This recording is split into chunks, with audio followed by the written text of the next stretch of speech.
ቢለምኑኝ እንኳን ማለት ነው ወደ ሜት ጋላ የማልሄድበት ምክንያት ልንገራችሁ። እዚህ ፓርቲ ላይ ለመሳተፍና የጥሪ ወረቀቱ እንዲደርሳችሁ $100,000 መክፈል አለባችሁ። ገና ልትገቡ ስትሉ ስልካችሁን ማስረከብ ይኖርባችኋል። ከፍቅረኛችሁ ወይም ከሚስታችሁ ጋር ነው የመጣችሁ? በጣም ጥሩ። አብራችሁ እንድትቀመጡ አይፈቀድላችሁም። በአጠቃላይ ሜት ጋላ ፓርቲ ላይ ያለው ህግ ከዛች ዳምፕ ካደረጋችኋት እጅግ በጣም ናርሲሲስት የሆነች ኤክስ ገርል ፍሬንዳችሁ በላይ ኮንትሮሊንግ ነው። ይህ ደግሞ እንዴት እንደሆነ ነግራችኋለሁ። ግን ክሬዚ ፓርቱ ልንገራችሁ።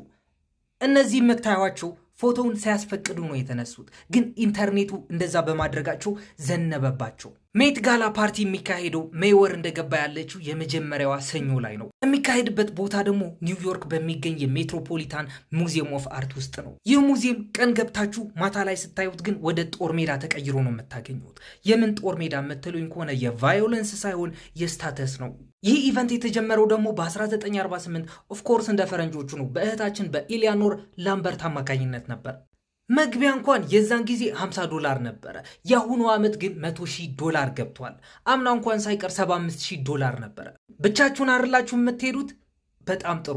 10 ሰዎች የሚይዝ ጠረጴዛ $350,000 ያወጣል። ግን እዚህ ቦታ ላይ ለመገኘት ደግሞ ብር ብቻ በቂ አይደለም። እሱ ደግሞ እንዴት እንደሆነ ልንገራችሁ። እያንዳንዱ ሰው ሜት ጋላ ፓርቲ ላይ ለመገኘት አፕሩቭ መደረግ አለበት። ይህ አፕሩቫል የምትሰጠው ደግሞ ይቺ ሴት ናት። ይቺ ሴት አና ዊንቱር ትባላለች። የፋሽን ዲዛይነር አይደለችም፣ ግን የፋሽን ኤዲተር ነች። ከቮግ መጽሔት በስተጀርባም አለች።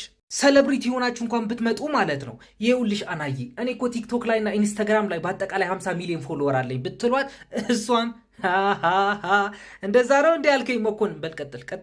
ነገር ግን አፕሩቭ ተደረጋችሁ፣ የጥሪ ወረቀቱም ደረሳችሁና ወደ ኢቨንቱ ገባችሁ። ነገርየው እጅግ በጣም አደገኛ የሚሆነው ቀዩ ምንጣፍ ላይ ስትንጎራደዱ ሳይሆን ውስጥ እንደገባችሁ